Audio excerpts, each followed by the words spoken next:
Hi there, this is Jay, and today I'm going to walk you through how you can make your own mobile app using the Infinite Monkeys app builder. It's really simple. You'll see it just takes a few minutes, and I'm going to show you with an example of a restaurant, one of the local sort of taverns near where I live that's a favorite of mine.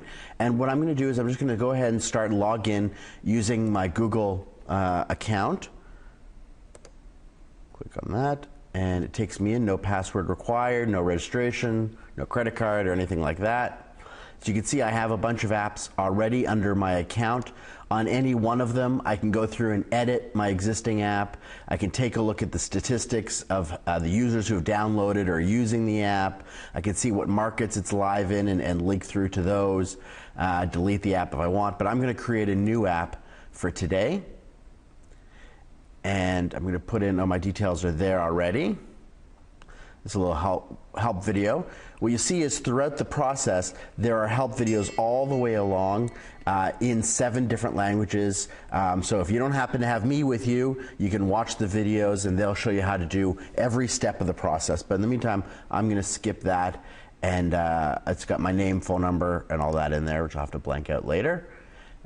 For an app title, I'm going to call this one the test. Okay.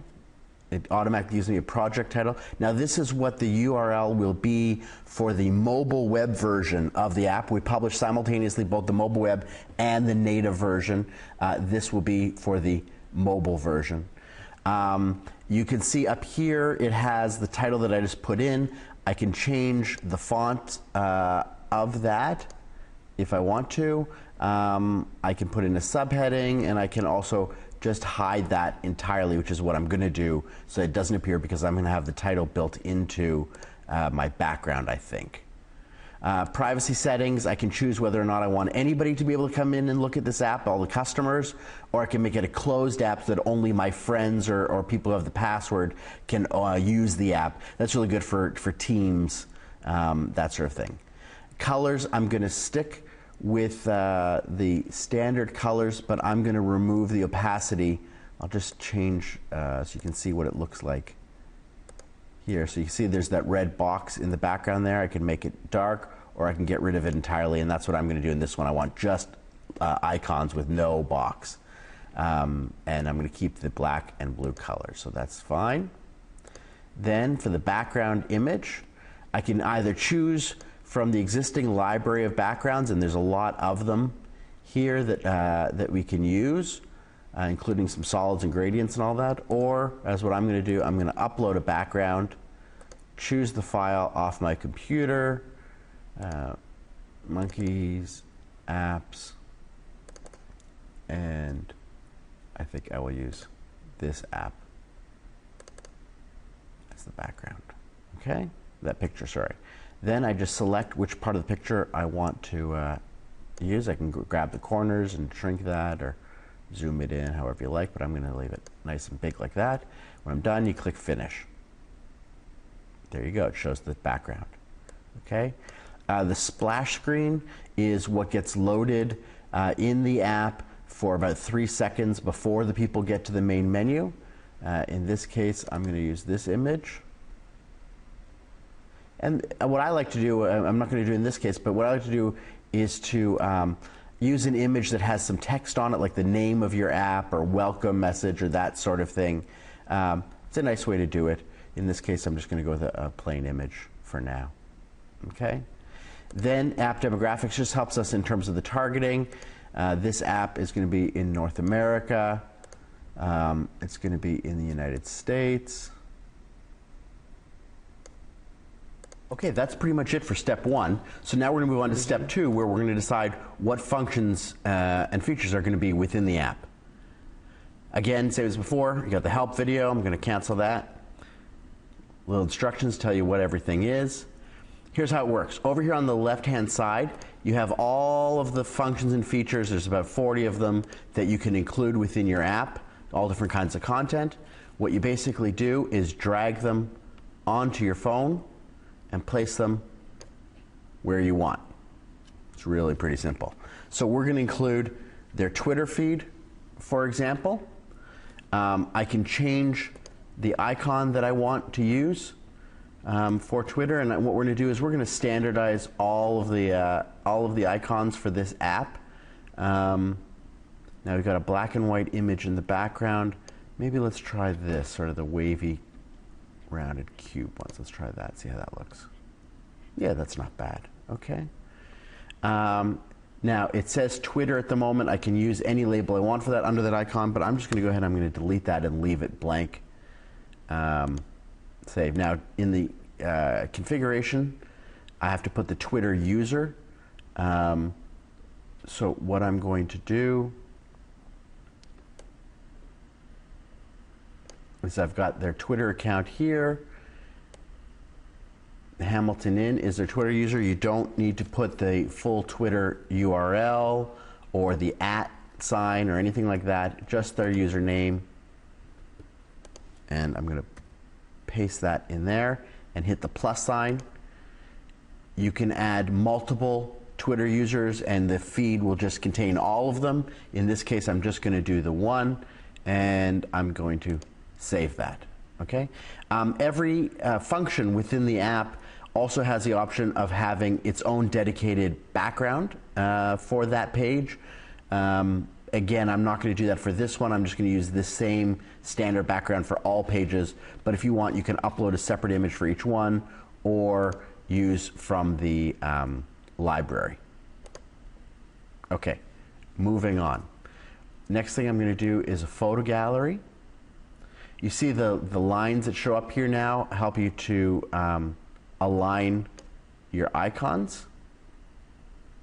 For the photo gallery, again, we're going to choose the kind of squarish, groovy black one. There we go. Choose the image. Get rid of the text. Now for the photo, I'm going to use a photo library that I created on Picasa. So there's my online library on Picasa. You have to make sure that it is set to public on the web over here, not private. So you have to edit that if it doesn't say public. That way anybody can look at it. And I'm going to come down to RSS, and I'm going to copy the link address for the RSS, and I'm going to paste that into here. Okay, and save that. If I want to be sure, I can click on the little magnifying glass and it shows me the images that are coming up from that library. It is correct. I can close that. That's it. That's my photo library. Next, I'm going to include, let's see, under food and beverage, I'll include their menu.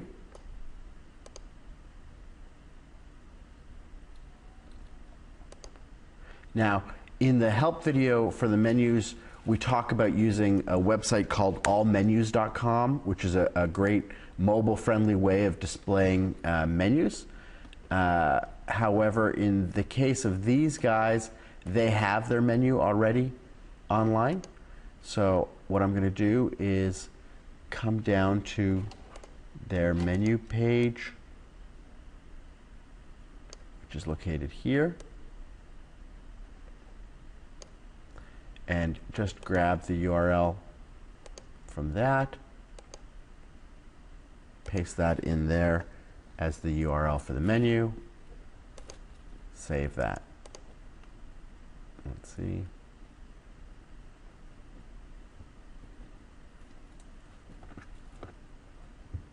There you go. Comes up. Perfect. Select that. Okay. Next, I'm going to do OpenTable.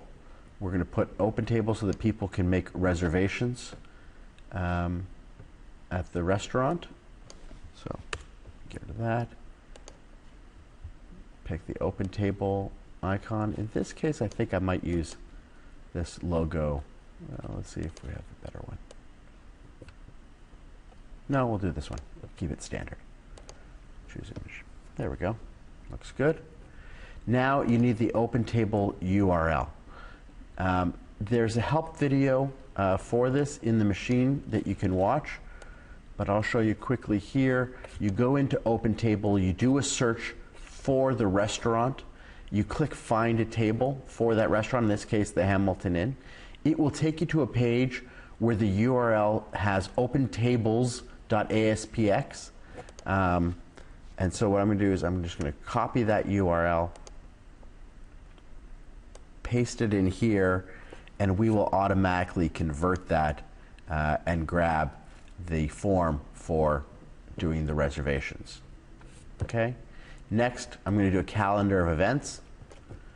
Drag the calendar in there, get rid of the text, change the image. There's my calendar. Choose the image. Now it needs an iCal file. So what I'm going to do is I have a Google Calendar that I've created with events that are coming up at that restaurant. There it is, Hamilton Inn. Go to the settings page for that. Scroll down, and it says here is the calendar, the iCal file. You click on that, and it gives you the URL. Copy link address. Come back to the machine. Paste it in there. Save. Really simple. Next, I'm going to put the hours for the restaurant in here. And actually, I kind of like that clock already, so I think I might just leave that one like that. And here I get the chance to put in what are the hours for each day that the restaurant is open. So I'm going to come and check their website, which have the hours listed on it. Here's the hours. They're open from 11:30 to 5 p.m. for lunch, but till 1 a.m. every night, or Friday and Saturdays, to 11 most nights. So what we'll do is we're going to make it open from 11 to 2300 for most dates, except for Friday and Saturday when they're open to 0101 0100. Okay? And now when somebody runs the app, it will display here whether they're currently open or closed. Okay, last thing what I think we'll do is we're going to put in some web links.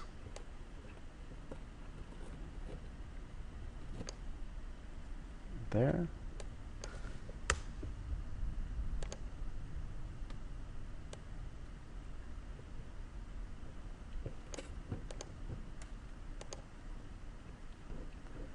And now I get to choose what we're going to link to.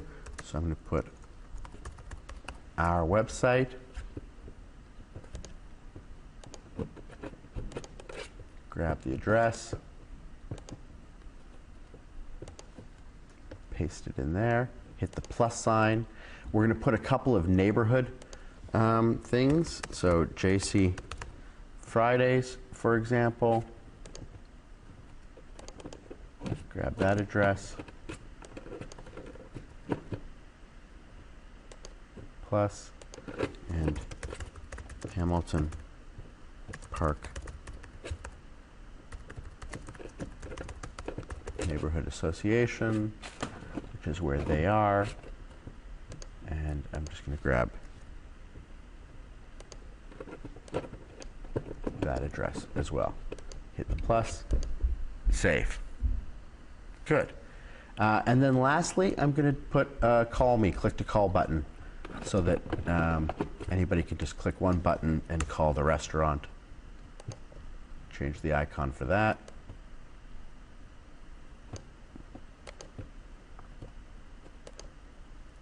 Choose that image. And then put here, front desk, reservations. And I just need the phone number.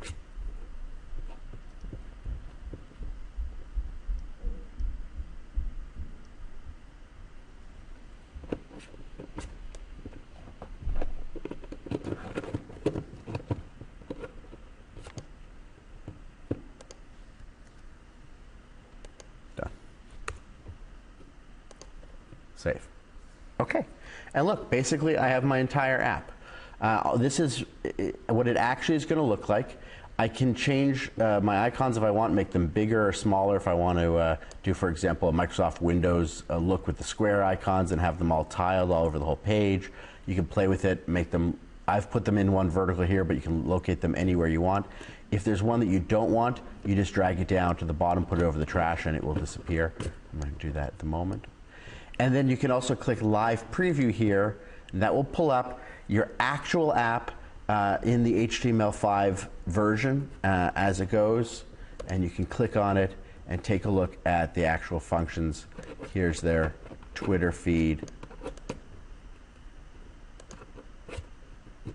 the photos that we chose, their menu.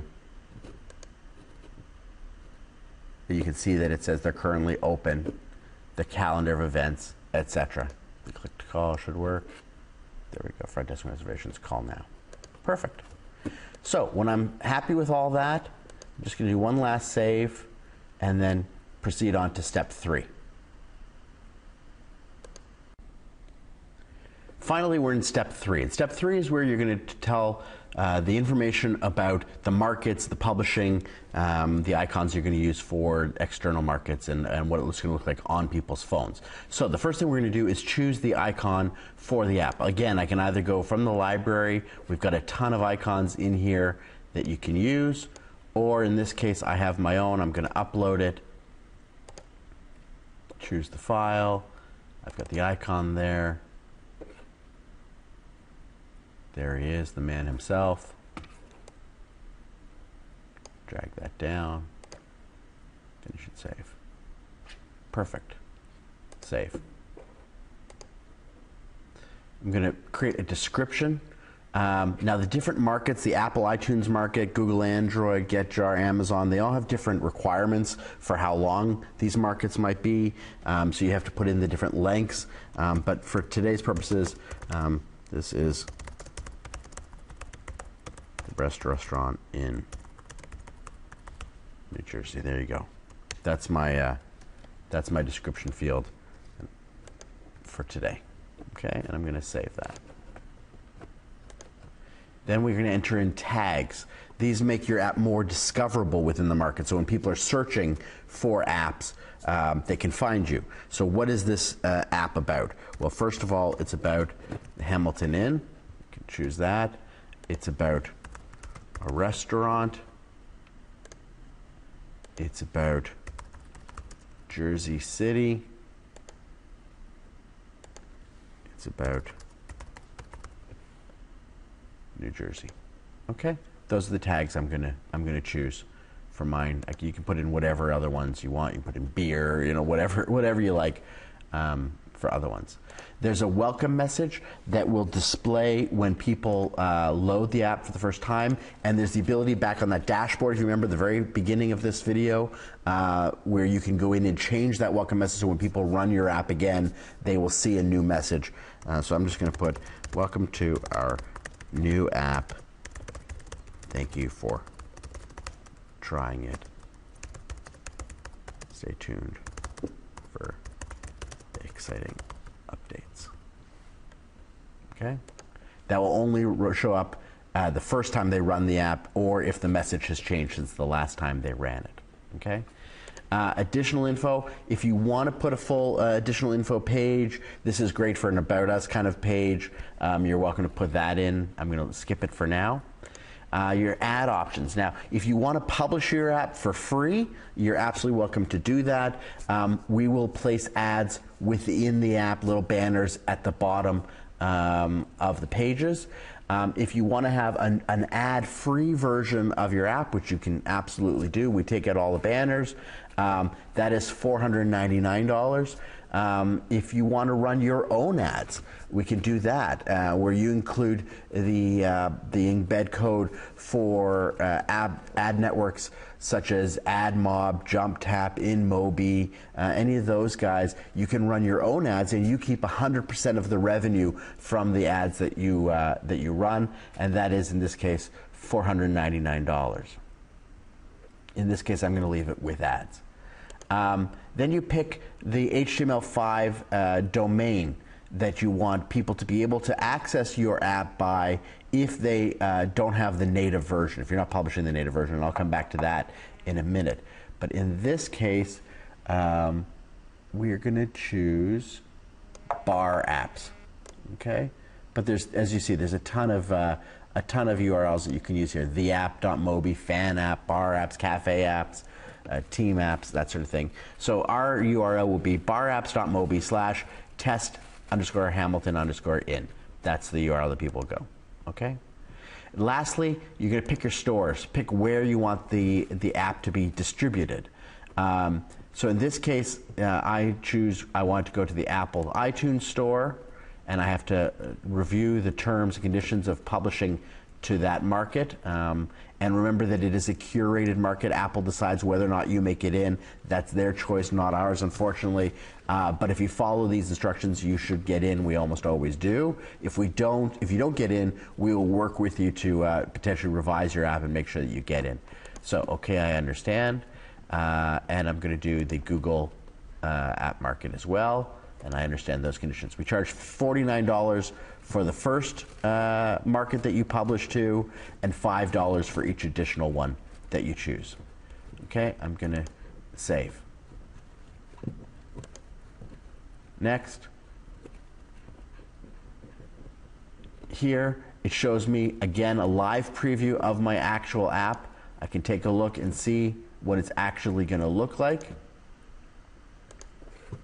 This is your chance to review the final product. Make sure you're happy with it. On the right-hand side, it shows me the details of what I have selected, what those costs are.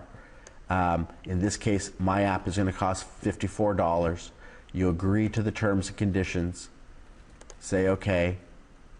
In this case, I'm going to put in just my little app code so I don't have to pay for my own app. I'm going to publish that app. Say OK, and that's it. It goes live. Now, within an hour, that app will have the native Android version in the Monkey Market at the URL that you see here. Instantly, you'll have the HTML5 version that can be run on over 5,000 kinds of mobile devices around the world. And if you have selected to choose, if you've chosen to publish it to the Android or Apple markets, those will be published as well in time. Android is usually within a day. Apple takes several days to up to a week for them to do their review. At the same time, now that you've published your app, there's ways for you to promote your app. There's some links here where you can get your free QR code that will link to your app. You can do a window sticker. We have a $75 credit towards Google AdWords if you want to start promoting your app through Google. You can tweet out about your app. You can post it on Facebook, etc. And that's it. You're done. So thanks for watching, and I hope you have a good experience building your own app. Thanks. Bye-bye.